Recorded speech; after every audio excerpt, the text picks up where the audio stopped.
despite the challenges, there are many achievements that the CTE program has experienced recently, and I'd like to showcase that today.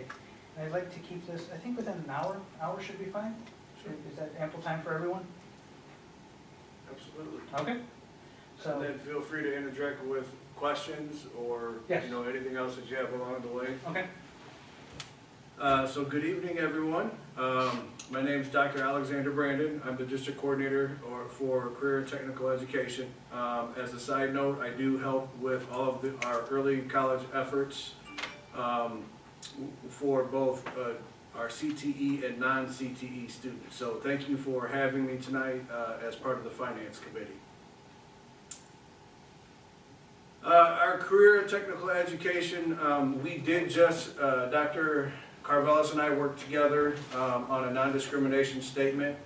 That non-discrimination statement came out of an Office of Civil Rights review that came to Proviso East last spring. And so, very specifically, I do want to read this one aloud. District 209 offers the career and technical education program in which admission cannot be denied on the basis of a student's race, color, creed, religion, gender, national origin, disability, or social or economic status.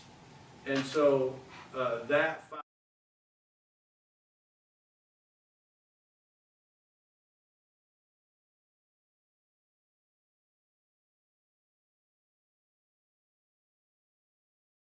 is to make sure we represent the total population of our students within our programming.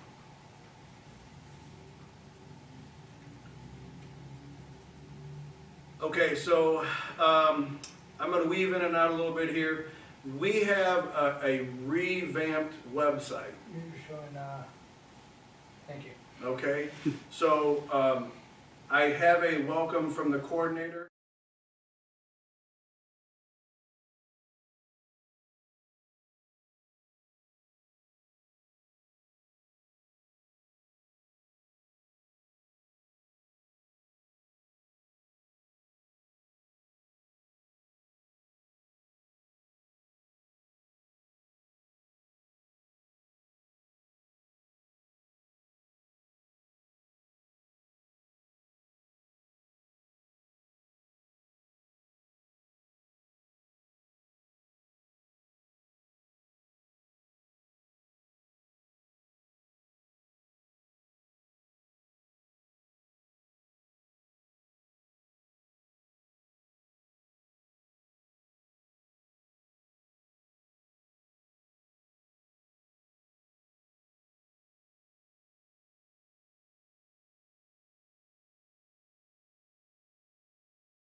That we offer, and those are open to all of our freshmen and sophomore.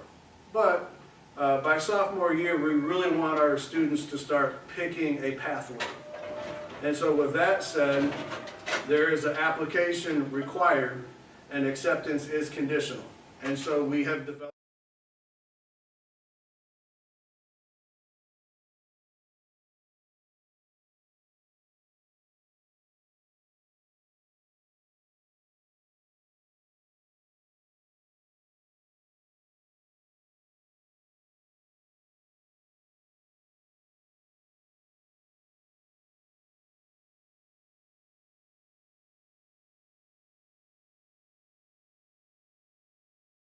by 22, 23, 24 year, whatever school year we're on.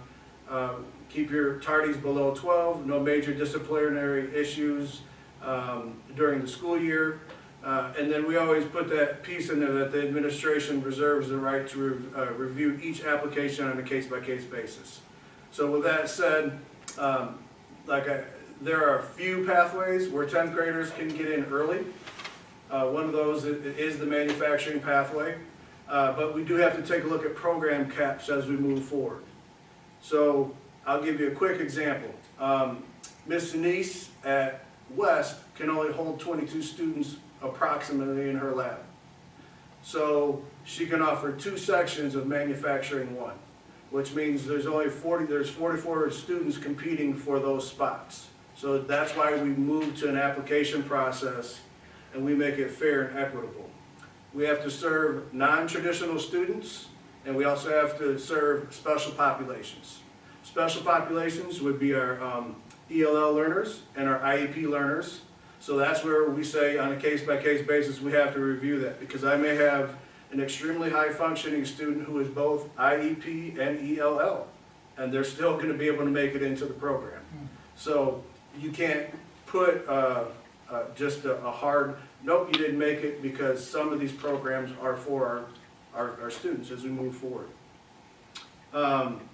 So I want you to be able to revisit the website. This is being updated bi-weekly, and so we will continue to add to the website. You're able to see the classes that we currently offer.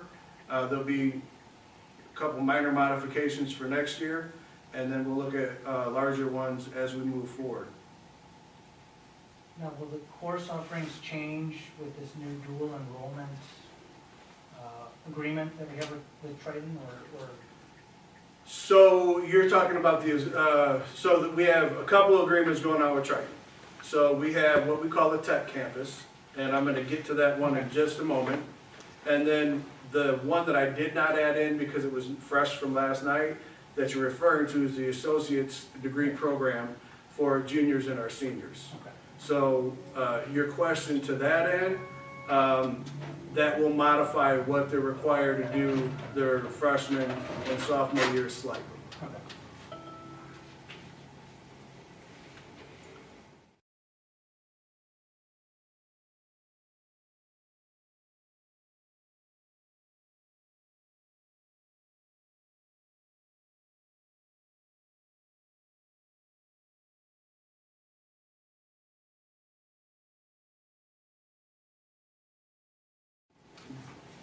Non-discrimination statement at the bottom, and this one's real important. So here, if we click on this, you can see that the paper application for the sake of this year is going to be utilized. So during scheduling, this is going to help us with program caps. So what I mean by that is foundations of technology. Currently we have 9 sections, and we have a lot of kids competing for small spots, right? So we want to make sure that we don't run into that situation time and again, and that we offer the correct pathways. So you see all of the pathways that we offer are options for our scholars to take a PCAT. And then down in collaboration with myself, the building principals, our assistant principals for academics, and so on, we'll need information of excused absences, unexcused absences, tardies, ISS, OSS, the grade level principal's name, the grade level principal's signature, and then we need the counselors also to play a part. And everything that we do appears in English and Spanish.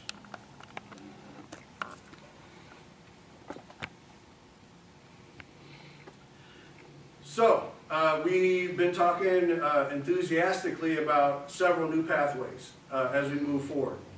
So the education pathway is coming back for next year with a limited number of seats. This will be part of our tech cohort, and so again, this is part of our early college process. The education pathway was alive and well at West, and we had a retirement, and with that said, we don't have that pathway currently functioning because of attrition through retirement. The welding program, we have a limited number of seats at Triton as well. That is being added to the tech program for next year. The pharmacy technician is still in progress. Our solar energy endorsement is still in progress. And then we have 2 new pathways for next year that will be for seniors only. That'll be our firefighters program, and then the EMT program. And the reason why they're going for seniors only is because typically, once you get that certification, you have to be 21. So what we'd like to do is reach out to the local municipalities and the mayors and see if we can work on having our fire science students go straight from the program and have that age drop to 18 to be able to be hired. We were able to get this done in a couple other locales, and I think it's not out of the question here, but it's a conversation that I certainly need assistance from the superintendent, from the deputy superintendent, from the board members, from the constituents within the community, because we don't want our students to get the certification and wander off for 2 years and then come back and say, I'm not that interested anymore. So it's important that we get them in. So apprentice and internship opportunities. It's a real important part of our program is to earn stackable credentials. So the question I always get is, what is a stackable credential?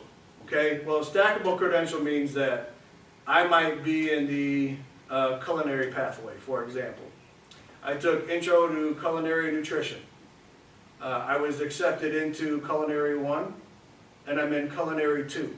I received my ServSafe Food Handler's certificate.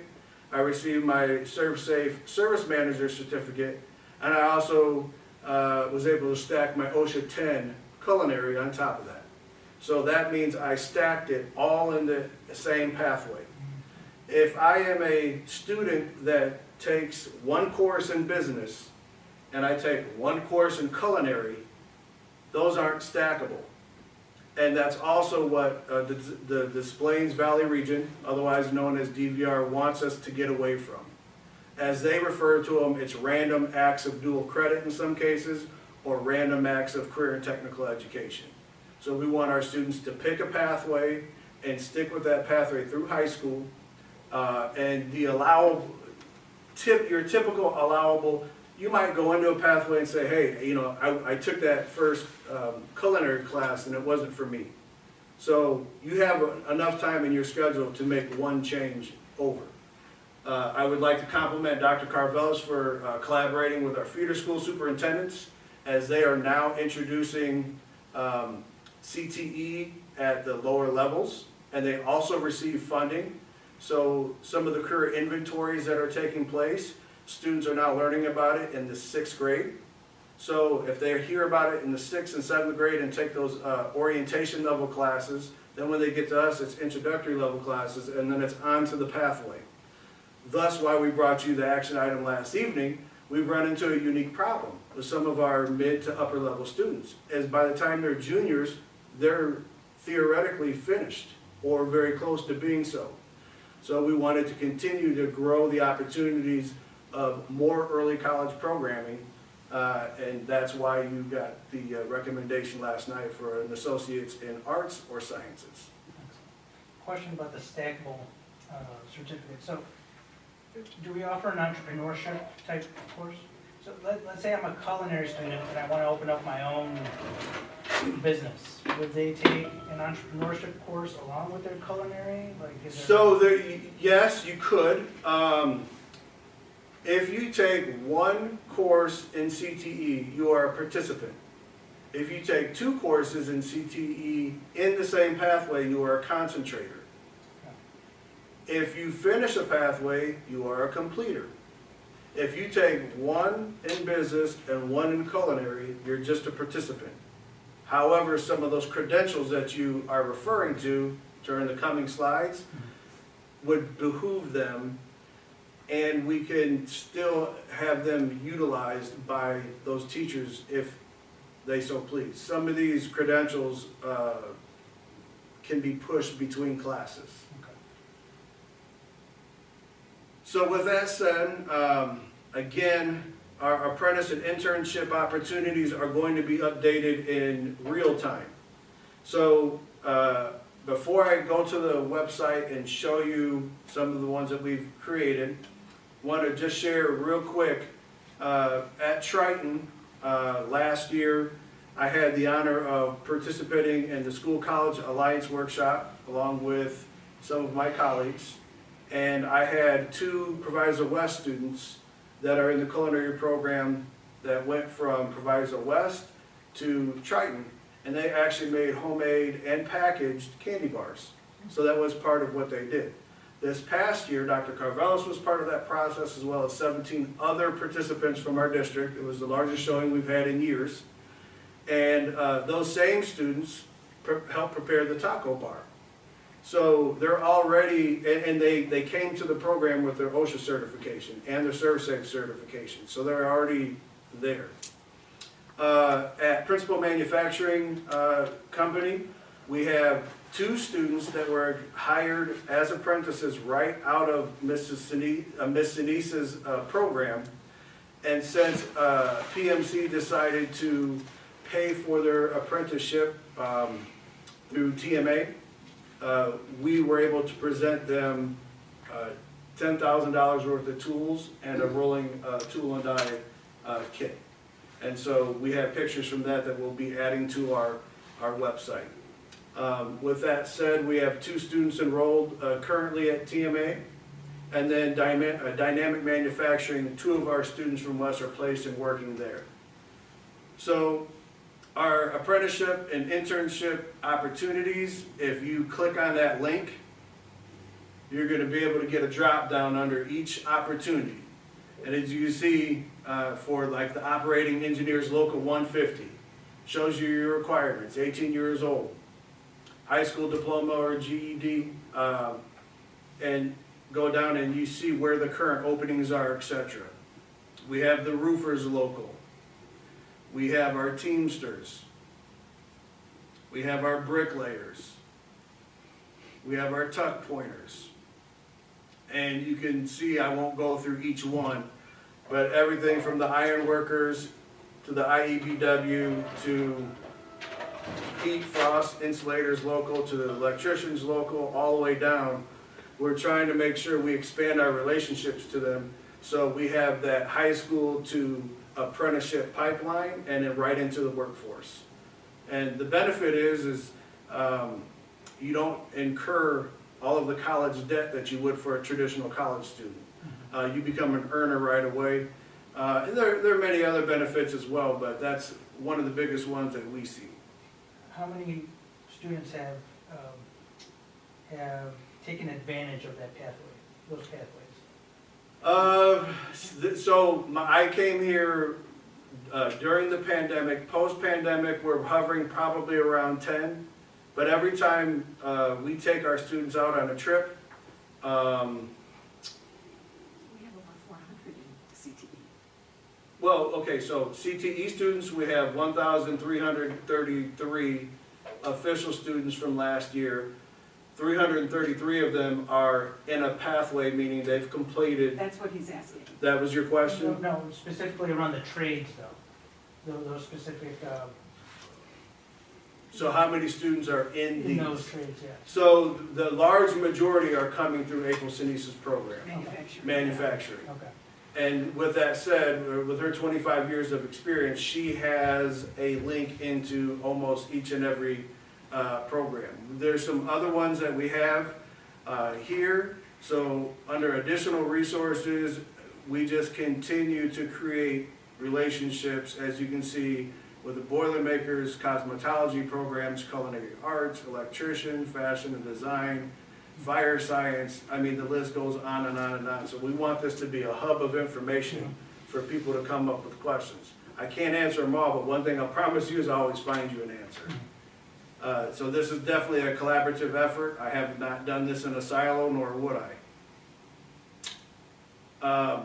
So I do want to give you a better answer. I'll reach out to Mr. Fideli and Ms. Sinise in the morning, because I think we have a few more than I mentioned. So I wanted to give an example of stackable credentials in CTE utilizing business, as you brought up earlier. So we have 7 credentials just from Certiport. Adobe Pro gives you Photoshop and Illustrator.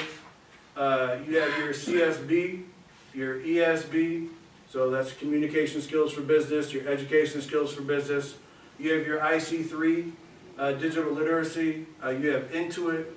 Intuit's, you know, if you watch the Super Bowl, Intuit text commercials on repetitively over and over. So we added ESB this year, and we added IT specialist. So the IT specialist, I had an initial conversation with Mr. Swanson, Mr. Bennett. We can have some of our students in our business classes actually go out, utilize this certification, and work within the district during the day to give additional hands for deployment and so on. So your IT specialist certification gives them the ability to work jobs like those that Mr. Bennett in the back here has. In addition, for next year, we may be able to add on Cisco, and there's probably one or two others that we can get. So again, we'll stack multiple IT certifications. If you're good, it's possible Mr. Swanson will want to hire you right out of high school to stay here and be part of our IT department. Or Triton down the street always has needs for their IT department, as Loyola Hospital and so on. So this is the one example I did, and we'll make sure, actually I believe this is available in the chat already. So I just went through for the sake of this one, and if you look at number 8 through 14, it tells you exactly what you're going to get certified in. So that Adobe Pro, it's the test license. You get Photoshop, Premiere Pro, Dreamweaver, Animate, After Effects. In your CSB, you can go through that one. Intuit, we get a lot of feedback from Mr. Renaud. Students seem to gravitate towards that one a lot. The IT specialist, so this one is on the cutting edge of where we need to go, because there aren't enough IT specialists out there. It deals with everything from artificial intelligence to cloud computing, computational thinking, cybersecurity, data analytics, databases, device configuration and management, HTML, CSH, HTML5, application development, Java, JavaScript. So when I had a conversation yesterday with Mr. Swanson and Cengage, our new textbook company, they were able to talk for about 4 minutes at about 3 Lexile levels in which I could understand, but I knew that it meant that they're going to deploy our textbooks into our system. Schoology is going to automatically roster our students, and as soon as that's done, I set an inaugural meeting with our CTE department, and we roll out all of the resources that we have for career and tech ed, thanks to the Board of Education and the recommendation from Dr. Carvelis.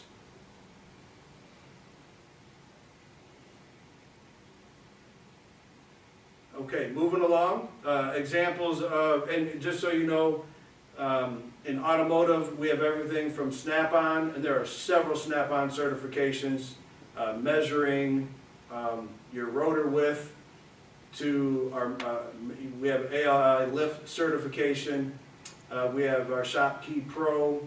The Shop Key is kind of one of those things that you would use in a shop. Let's say Bessie Carvelis comes in, she brings in her Ford Explorer, I take in the VIN number, I write down the initial, what the issues are, and then we go through and you use that program to then print out and invoice, etc. We are looking for in the future to have our students be ASE certified. We have one ASE certifiable garage, and that's at East. That's due to the renovations, how new it is, how tall the ceilings are, and there are several other prerequisites, but that's something that we're looking for on the horizon. OSHA is huge on safety, and it's a great, it's OSHA 10, I probably should have added that in there, but it's great for students to have. Electude data, that is used at West as well. And then all of our pathways have access to our cyber safety and employability skills. So cyber safety is a one-time class that basically gives students a certificate in all of the pitfalls that they can get into in cyberspace. And then the employability skills can be used each year. So it's 9th grade, 10th grade, 11th grade, 12th grade. There's already curriculum there. They have videos. It's just a nice piece that our OSHA provider adds on for us, for our students to be more workforce ready. I think that we've used the term college and career ready for a really long time, but in the end, what we want them to be is not only college and career ready, but workforce ready. For automotive, are we going to see more electric vehicles? You know, that's interesting. I belong to Car Edge. You Google it, and then you can be a paid member for $120 a year. You can YouTube it. The father and son duo. Father's about 71, son is about 29, and they are consumer advocates. And they give updates daily on the economy, on cars, on strikes, on what Black Book, what's going up, what's going down. And because of the cost that's being incurred right now, most of our car manufacturers are starting to idle that because the infrastructure for electric cars isn't fully in place. Ford earlier in the year, I believe Stellantis, which makes our Dodge, Jeep products, and our other GMC, they have now bought into Tesla, and they're going to be using adapters so they can use the charging stations that Tesla has. So I think that infrastructure, the quicker that gets built, the more you get to, I think they're looking for that 2030 deadline. I would say that you're probably going to see a Toyota approach as you move along, and what Toyota is trying to do is like 5 different ways. The ICE, internal combustion engine, the probably bridge between the two is to continue to roll out the best hybrids in the world. They still have their diesel vehicles that aren't so hot here in the United States, but everybody loves them in other parts of the world. And then they have a hydrogen vehicle. And the last piece is, again, that fully electric. So they're coming, but I think not until we find a cheaper way to produce all of the nickel and all the pieces that go into the battery. So the average cost for a new battery is anywhere from $30,000 to $60,000. So at that point, it's a disposable vehicle. So we're on manufacturing here. So when I came into this position, this is my 4th year here at Proviso, we had 716 stackable credentials. I worked really hard last year without, you can make excuses or you can just get it done. And we pushed on our teachers. We owe a lot of thanks to our teachers, to the parents, to the students, everywhere from our custodial staff to our service staff to our secretaries were helping push our students along. We had a lot of cheerleaders. Everybody was all hands on deck, and we were able to come up with 2,001 stackable credentials. In manufacturing, we put out 1,403 alone. And so that still comprises about 77% of what we're putting out. My challenge on our first meeting of the year to the rest of the department is, how many more can you get this year than last year? And you don't have to go 100 miles an hour. We have to make progress incremental every single year. We want to stretch our learners and make sure the rigor is there, because if you get into an internship, when you get into your apprenticeship, you do have to take an algebra course, and you do have to be able to pass. So algebra is really important to us. Math is really important to us. It's part of our program standards. Our teachers will have an opportunity to be paid to write curriculum. So that curriculum is going to be the alignment of what we purchased to what they already do. And then we'll turn those into DVR to put on a shared site within the 6 districts that we belong to as our greater EFE region. So as soon as we can get through the initial part of our ordering and get this Cengage launched, we will transition then to writing a little bit more curriculum directed around science, English, and math. So I think this is our last example here, our early childhood education credentials. The big one that I enjoy, obviously I feel like CPR is important for everybody, because you never know when you need somebody to save you, and vice versa. INSERA is the Illinois Network of Child Care Resource and Referral Agencies. When they get that level 1 accreditation, they can go and work with toddlers, little people, so people our age can go work. So those grant-funded programs, sometimes we have our own local here that are pretty big, but to be able to be part of a daycare and give young people between the ages of 0 and 4 the development that they need, that's what that credential provides.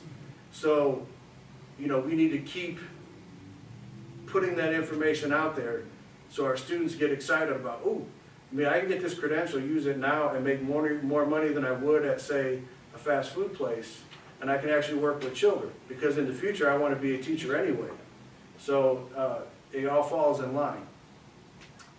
Culinary, we have OSHA 10, that food handler, the service manager, your cyber safety, and your employability skills. So there's 5 credentials that you can earn there. And the difference between a food handler and the service manager, most people don't want to be a service manager. That usually comes in culinary 2. And what that means is, it's usually the head chef runs the kitchen, does the scheduling. That person is going to get that service manager Friday or Saturday night and seeing how well they all work together. So when we take a look at our finances, we have 2 streams, and we just refer to them as Perkins. But you actually have Perkins and CTEI. So our Perkins funds are federal funds. So prior to 2010, I'm going to forget the name, but let's start with Barack Obama. President Obama signed WIOA, Workforce Innovations and Occupations Act. Money is deployed through the Department of Workforce Development to all 50 states. And it goes to the State House, and then there are programs like ours where they take a look at students and community members that live in poverty between the ages of 17 and 24. Now they also have a formula where they add on the groups on either side of that, but the bulk comes between 17 and 24. So that number is going to fluctuate a little bit every year based on how well the reporting takes place and the census information is.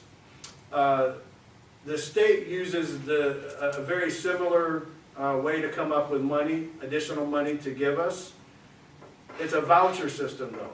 So what that means is $1,038, $100,038 and $604.00 has already been given to DVR, which is housed at Triton.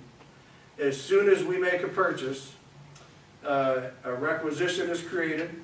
It turns into a PO. A PO is sent to the vendor. The vendor fulfills the order. Once the order is fulfilled, we get the invoice. We sign okay to pay. It makes the bill list. When you all vote that it's okay to pay, we pay the bill. We take a copy of the invoice, and we have to have a copy of the check, and we send it over to DVR, and then DVR writes a check and sends it back in real time. We get it usually within that week. When you do the same process, the procurement process is exactly the same for Perkins. It's like a 2-month turnaround because it goes through all the hands that I mentioned all the way to DC and back. So it takes about 2 months to see your Perkins reimbursements. So again, this year we're at $407,336. This varies a little bit from year to year. But the important and interesting part of all this is time is of the essence. Because if he doesn't spend that money by the certain time, it goes to another school. Oh. Yes. So it's really, really scary when you're at these meetings and they look for every penny and they wait for you not to spend the money because then it goes right to the next school. well, Is it true for both? Or? yeah, they actually have timelines in place. So our transit policy 3400 through the ICCB, which stands for Illinois Community College Board, that is our EFE region. So we're taking a look at Leiden East, Leiden West, Proviso East, Proviso West, Riverside, Brookfield, OPRF, Ridgewood, and Elmwood Park. That's our EFE region. There's 9 high schools there, right? So there are dates we have to meet. We have to have all 1,500 encumbered and delivered by December 1st. So it's quintessential that our entire business department doesn't sit and wait when things go in. And I know they've done a wonderful job this year from top to bottom, every person in that office. So let me start with a compliment there. But even when I get it's a 7 to 10 day turnaround, I don't have 7 to 10 days. Right. We got our funds late. And so we've got to do everything we can to expense them. For your 1,400 items, so an equipment piece is something that costs $500 or more. And I have to get that pre-approved, and I had all my signatures and ducks in a row from Dr. Kuhn early. And then once the accounts were loaded, we have been spending fast and furiously. So during this time, you see me kind of disappear from the buildings because I have to do the ordering, the reordering. We need, a price change. So we do our initial quotes in April, May, and June. And I re-quote every quote before I put it into the system.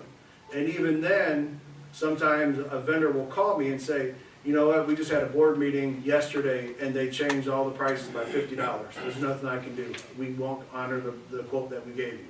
And then you've got to go, okay, I got to stop this one, which causes double work for the business office, and then double work for me to go back and do it. And then by the time they get it for the third time, there's a lot that goes into it.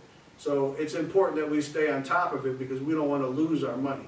So that 138,000, that's allocated to us, Yes.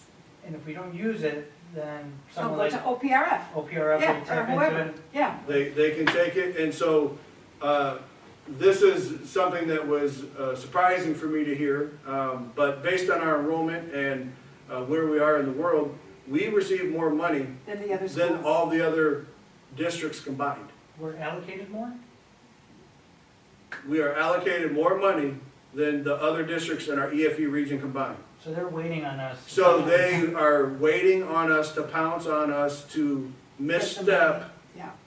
and that's what I need everyone upstairs, downstairs, and in between to understand. And we can't have an attitude to where it's like, well, it's not that big of a deal. Well, to me it is. Yeah. Like, Yeah. I get excited about CTE. I know what it does for our students. I know what it does because it's also part of college and career pathways. And if we fail them, then I feel like I fail because I'm the face right now. And that doesn't mean that everybody else isn't important, but we cannot sit and have wrecks in the system for 5, 6, 7, 8, 9, 10 days. There's no room for error. Because my margin for error is There is no. there is no none. margin for error. Or we take your money. Yeah. And so there are different checkpoints throughout the course of the year where they come around, and then there are some reallocations that can take place. So I, through amendments, can move some monies around as needed because as prices change, you might be a little short in one area or a little long in other areas. So by the end of the grant, you have to continue to do amendments until you zero everything out. The state code says that I only need to be within 10%. DVR tells me you'll be at 0, and so that's what I'm at because those are the people. We are a sub-grantee. The state and the federal government sends the money to DVR. DVR sends it to us. They are the go-between, so it's not a direct grant from the government. We are a sub-grantee, so we have to follow those transit policies to a T. Okay. CTSOs. So we have 5 different activities, and I won't go into those right now for the sake of time, but right now we don't have any stipends for our Career and Tech Ed student organization sponsors. Thus, it's hard to make somebody do something for free. So we pay our football coaches, we pay our basketball coaches, we pay all of our coaches. And maybe your sport's basketball, maybe your sport's football, but we have kids that this is their sport. And we haven't yet come up with a stipend for a teacher to go take our kids to be part of Skills USA. Skills USA, I can tell you right now, between auto and manufacturing at East and West, we would probably win a lot of those competitions. Our students who are CNA students would belong to HOSA. We have FCCLA, which did run for a short time at West with Mrs. Jezikaitis before she retired. Future Business Leaders of America, FBLA, DECA, those are huge, and usually one would occur on one campus and one would occur on the other campus. You usually don't run FBLA and DECA in the same school. And so they all have competitions.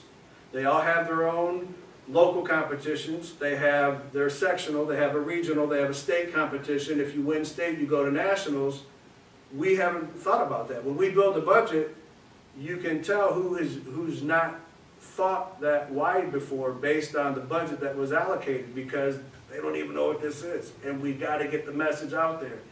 We have got to get our teachers stipends so they can participate. I wrote into the grant this year the ability to pay for the fees, the competition fees, to pay for those different things.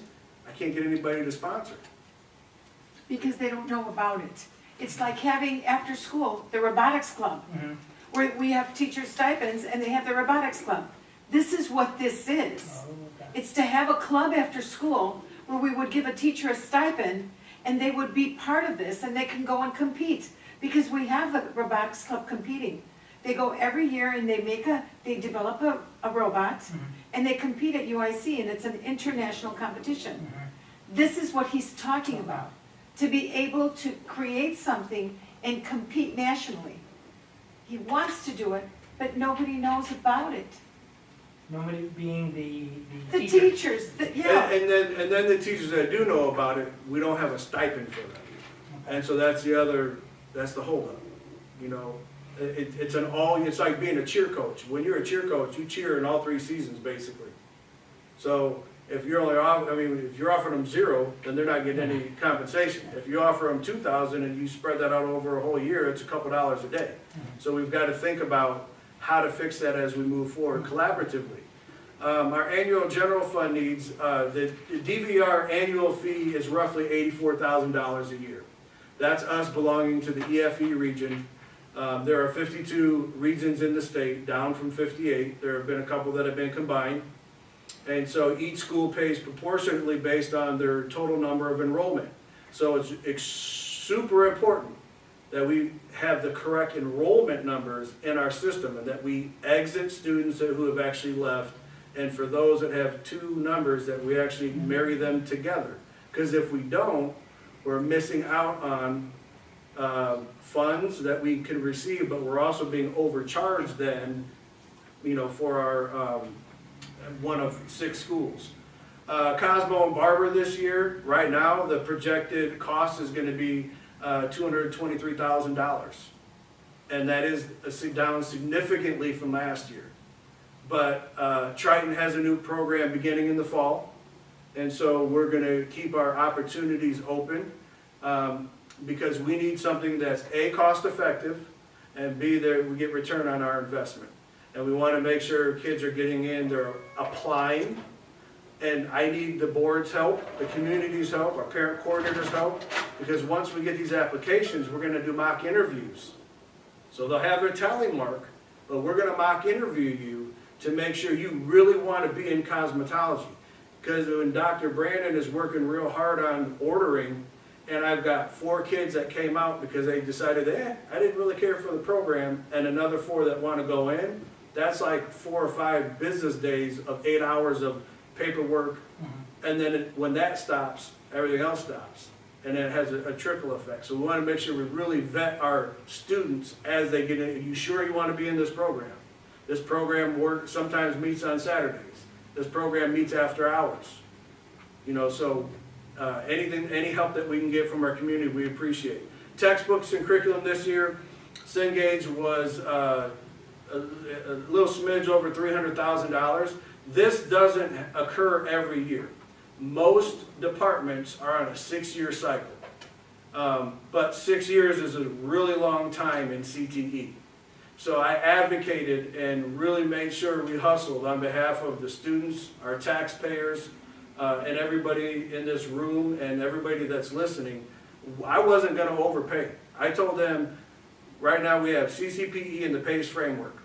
And we signed into that, and we want to make sure that we do not bind ourselves into a curriculum or a set of books for 6 years. That's like almost 2030, right? So now in 3 years, if we find this is great and everything's going the way we could, great, let's renegotiate.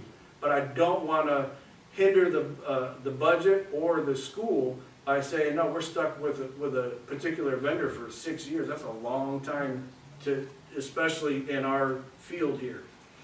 So dual credit, dual enrollment. So I told you I am part of this process. So I get all of our teachers accredited, whether you're at PMSA and you teach English, Lit 103, or if you are getting accredited as part of your pathway. Our textbooks on average are about $15,000. So we have to use the textbooks that the college use. So if we're teaching early childhood and we have 30 students, and you know, I've said this since I was in college back in the 90s, I'd walk in with a stack of books like this and they're like, it's $1,000, and you're like, excuse me?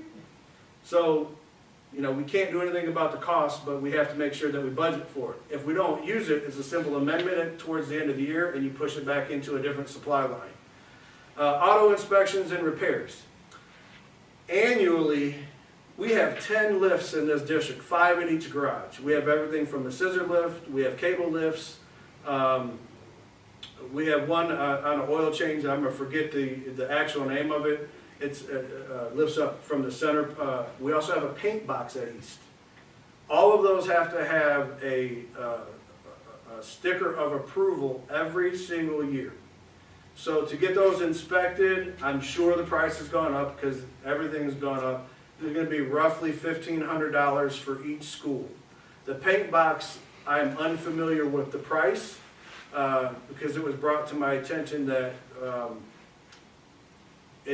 we'll just leave it at it's time for it to be inspected. It was part of the new build, and we need to get there. Old tires and rims are needed at both schools.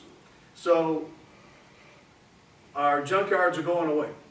So we have to get inventive. We, meaning me and everybody else. If you see a tire and a rim on the side of the road, grab it. Because our kids need to be able to take it on and off the tire changing machines that cost $22,000 that they're learning how to run. Because tire shops aren't going anywhere. You know, going in and working on mufflers and cars and brakes, those are things that are going to continue to be needed. West, we are in dire need of West, so we have some workbenches on either side of the shop that are ready to come off the wall. And that's not good. From a safety standpoint, I did a quote just on one side, and it came back at roughly $44,000 through Snap-on. Snap-on is always going to be your premier vendor in autos.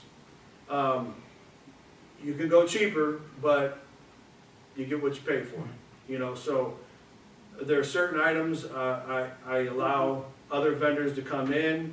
With Snap-on, it's just you can Google it and do your own research, but they make tools that last for life. So $44,000 roughly, and it's going to probably be $6,000 to install them because they'd have to be attached to the walls. But they're literally coming off. Mr. Fideli, a loyal teacher to us, and it wouldn't matter what teacher was in that room, but he and I have developed a relationship, as I have with all of our teachers, and as I get to know them better, you know, there are also some of the tools are unlockable. Well, these are federally funded and state funded tools. They can't walk out the door. So it's our fiscal responsibility to make sure that A, we have a safe environment, but B, we're also protecting our investments. Otherwise, we're going to have another bill to pay because something, you know, walked away. The ASE certification we'll come back to. Thank you to you personally, Mr. Ocampo, and the rest of the 6 board members for approving our dual enrollment fees at Triton. We had a blanket PO of $79,000 approved for this. And so what that covers is fall, spring, summer 1, and summer 2. And with that said, that is our tech cohort students that go over there. We have a couple students that are there during the day from East because, again, we ran that problem. They're out of classes to take. And then for PMSA, we have quite a few students at PMSA who really like being in the technology department and like to do welding at night. And that takes place between 4 and 10:30. And so they're not only part of an IB program here, but then they go to college at night. And so we have to continue to be able to fund that. I work numbers 6 different ways. Since the pandemic, I can't even tell you, it's doubled every year. The want has more than tripled each year.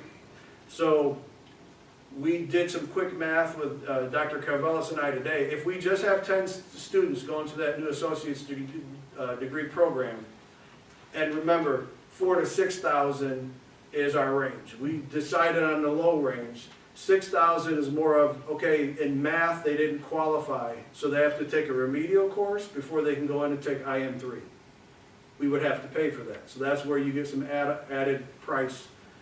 But if you figure roughly 40,000, I can tell you already that even though I did the math 100 times, 79,000 is probably not going to be enough for this year. So can we do an amendment? If we can't, then what that means is, as applications come into me, I'm going to have to sit and go, okay, well, a student who takes welding is about $1,095 per class.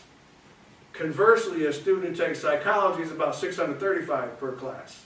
So I have to do all these different math equations to come up with, okay, I think I can do maybe 12 kids for summer school, and that's not enough. Because if they're able to participate in early college in every way, shape, and form, I feel like it's our duty to support them in their achieving their goals. So maybe what you said earlier is correct. They're in culinary. You want to take that business course? Guess what? You got a 3.5 grade point average. You've completed all your classes. In the summer, you're going over to Triton, and that's where you're going to take your business class and get a credential. So they can still do that there. We just have to continue to be inventive in the way that we run our summer schools. So we'll come back to that $79,000. Oh, wrong one. Okay, so our annual general fund needs. So we have required training for our employees. Inside and outside of the grant, the training is $32.64 per hour. So we have teachers, for example, that will get PLTW training to be able to teach Project Lead the Way course. Mr. Saeed had to go through his training. He is our lone PLTW teacher. That's what it costs. So the class itself, which I excluded from this page, is $5,600 that we pay. And it's like a seminar. And then they have 80 hours to complete that within. Well, you got to have a budget line for that in order to pay the employee.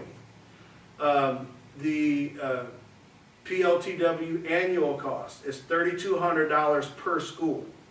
So right now we're only paying that for one, but when I got here we were paying it for all 3. Then we went down to 2 schools. It was West and PMSA. Right now we have 1 school, but we're trying to get it back in for West for next year and East if it's possible. We do have a person in the district that they have a co-op license, but it has to be converted into the work-based learning license. So that person in the business department at East, who's getting her work-based learning certification, will be able to oversee all the students in the school in any pathway because of the 75-hour class she's taking. So this really helps us.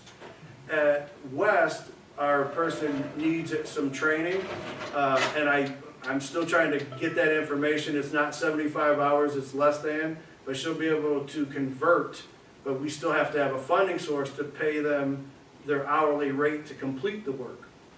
The CTE license add-on. So if I gave out Form 7223, 7223A, and 7223B to everybody in this room, all of you would be eligible for some sort of work-based learning license. You could be a teacher tomorrow. Mr. Bennett could be a teacher tomorrow. Mr. Moody could definitely teach anything in business tomorrow. So we were able to get an alternative license for somebody at West, and we approved them, and they're now a hired teacher. But think about this. They've been subbing here since 2002, and nobody caught it. It's Walter. Yeah, Mr. Walters. Since 2002, and nobody caught it. And so I went over there, we helped them fill out the forms, you get them notarized, you take them to West 40, I call, and I say, hey, I need a rush on this one. I've been working with Ms. Baldera since 2014. In less than 2 weeks, he had 3 licenses. Wow. So we're trying to get that done with another FCS teacher and business teacher. She has both going on over there. We just submitted her paperwork Friday. We have a 3rd teacher we're working with. So when people are like, Dr. Brandon, you didn't answer your email today. I know, I was at West all day filling out license information for people, so I'm trying to be, I need to multiply myself times about 4, but these are all the pieces, the moving parts that continually go on. I think it would be in our best interest to develop a fund line to pay for these as we move along. So people are getting certified in a SIP. So Mr. Moody has been, let's say he's been in accounting for 8,000 hours. So we divide up those 8,000 hours and we turn that paper in. Well, for him to turn that paper in, he has to pay $150. Well, we want to retain him. We don't want to make them angry. So they can pay for it up front. You can come up with different language. We could work with the legal team for that. But if you stay with us for 3 years, you don't have to pay it back. If you leave before that time, you owe us $150. Or in some cases, you can apply for up to 3 licenses for $150. So we always do 3. We already discussed the CTSO. And then last but not least on this slide, credentials. So we're moving into a new space in CTE statewide. So credentials in your courses have to be mandatory, and they can't be optional. So we have the majority of our teachers bought in, but we got a couple going, yeah, I don't really have to get credentials for our students. We need help from everybody. Our students' livelihoods are dependent and contingent upon us getting them OSHA 10 and so on. So what I did is I took a rough estimate. We have 17 teachers right now in CTE. If they all could get dual credit certified, and they can't for different reasons, you have to have that work-based experience outside of education, or have a master's in business to be able to do it. So about half of them can, but I just said let's figure on the high end. 17 teachers, if they were stipend 3,000, it could be 1,000, it could be 2,000. I'm just thinking, is there a way to incentivize them not only credentialing themselves in dual credit, but also getting stackable credentials for students? And you see what the cost would be for an incentivized program for them. Our annual general fund needs, again, our welding air return at West. We did secure a $400,000 grant to be able to put a lab in. That's going to be $3 to $5 million to put the return air in. I'm going to forget to thank you for your time at this moment. The equipment fund for all CTE courses include our lifts, the computers, the tablets, our cameras, our ADA computer tables. So during the audit, one of the things that we learned is that all of our tables are too short. So the ratio is 1 to 20. For every 20 students, you have to have an ADA accessible desk. So Mr. Taylor has already done a desk request for a proposal just to get a number, and they're coming back at $400,000. So if you have 21 students in the class, you need 2 desks. All of our computer labs are too short. They're all at 25 inches. They must be at 27 inches. So it doesn't mean we need to redo all the computer labs. It means we have to have 2 computers that are raised up on, and you can't put bricks underneath or anything like that. You actually have to purchase the correct piece. Safety Clean. We worked with a company by the name of Crystal Clean last year and the subsequent 15 years before that. With that said, some of the relationships, for whatever reason, didn't work out, and we have to look to bring Safety Clean back in. What do? This is part of the autos program. They come in once per 9 weeks. They remove the oil, the transmission fluid, and they also leave a tool power washing machine. And so they come in and service the machine. They come in, they empty the tanks.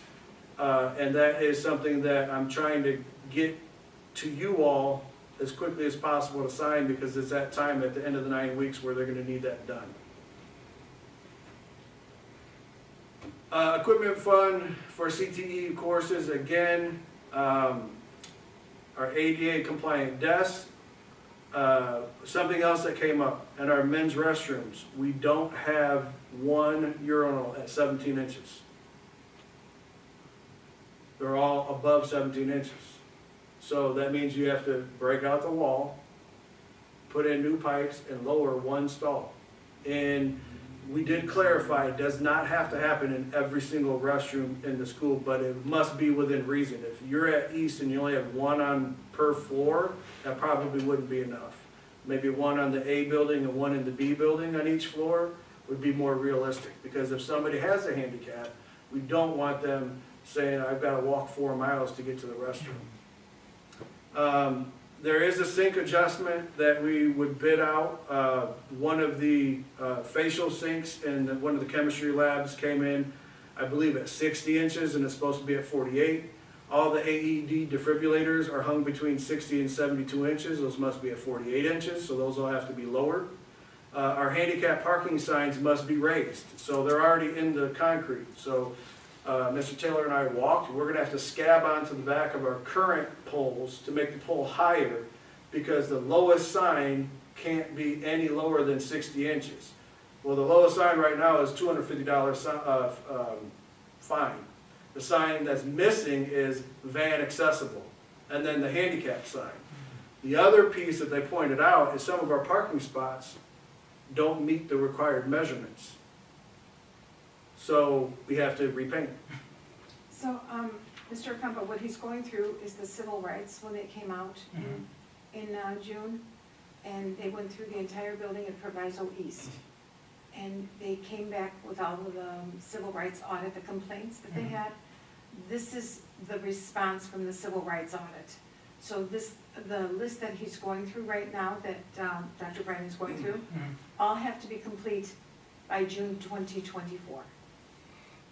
Do we receive federal funds to? Nope. No. That's your general funds, that's out of our money, and all that has to be completed, but that's something that we can go through with LT, that is nothing to do with CTE, but I asked him to put it on there since they didn't show up, nobody showed up for the civil rights audit, and it fell on his shoulders. So I asked him to put it in there because he was the only one that was walking the building. I have it memorized. So and we that's why he put it on there, because nobody really was there for it, but we could talk about it another time because it's after 6:30. Okay, so moving forward then, we'll move on to the past due bills. I don't know if he wants that, do you? I don't think you want that right now, do you?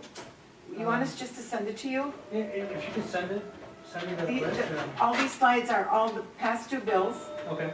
that were from the last year that were late. Some of them have been paid, some of them have been not, but I don't know if you want this right now. It would be, if you could send it in a list or as part of that presentation. Yeah, and I mean, so at Triton, the total you're looking at is 36 and some change, right? For PLTW, you're looking at 16,200 and some change. For NASCO, we're at 2,000 and some change.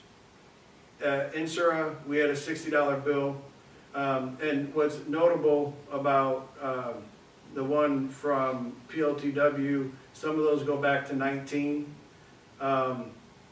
Some of our past due payments from Triton are one of them is from 2014, one is from 2017, and the majority are from 20, 21, and 22. Our Virginia Tech bill that we owed is from 22. The standard industrial payments that went unpaid, and those are the people that are fixing our lifts at East and currently need to be serviced. Our service person didn't show up on Wednesday because they haven't received payment yet. And this eats into your current budget, right? Yes. From former year. No, those are not, they should be from last year's budget, but they all have to be paid from this year's budget. Yes, they do. So Triton Food Service, that was something we had to go back and pay. The IACTE, this is from 2 years ago. 2022. Yeah, 2 years ago. Not last year, the year last before year. that. No, 2022. this is from Oh, Sheree 2023, Winfield yeah. prior, yep. Right. And so I went through those fast, but I can go back through them You could just send it to one-on-one them. slowly. You have this. Okay. There are some others, but there's a lot of digging to Yeah. get to them. What questions do you have for me, if any? Well, it sounds like there's a lot of financial challenges in order for us to amplify the program. Because I'd like to see the program amplified, have more students involved and enrolled and be successful. Yeah. But we have to address a lot of things, like personnel, right? Past due bills, future financing, that needs to all be addressed. It's growing. Yeah. It's growing in every school. It's a program that is just getting bigger and bigger. And I think that colleges are also augmenting those programs. So, and I would say this, between CTE and non-CTE students, so those dual enrollment students, I had 16 sections of dual enrollment students at PMSA I helped last year.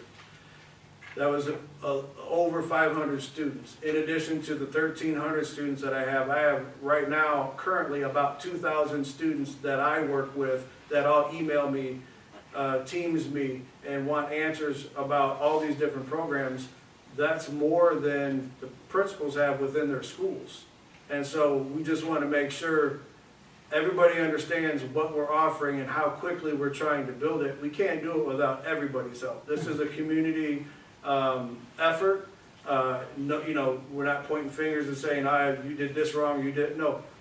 Clean slate, the only way we can do is move forward. Yep. And that's what we intend to do. Yeah, and I think with bringing awareness to the situation, because I had no idea, you know, the depth of the program and all of the problems, bringing awareness will help bring the program forward. Yeah. It's a very, very complex department. Oh, yeah. And so Very complex. I got to work backwards with our counselors so they're up to speed, and we'll have some discussions about that hopefully soon. As being an architect and sitting next to another architect, we have some ideas. Excellent. All right. I believe that's it. No one's on the call. Hopefully, Yeah, well, but thank you everybody for your time, because you know somebody's going to listen to it, and we Yeah. want to make sure that, again, we get the support and help the kids any way we can. exactly, yes. Thank you for your time, Dr. Brandon. Appreciate you. Mr. Moody, thank you all.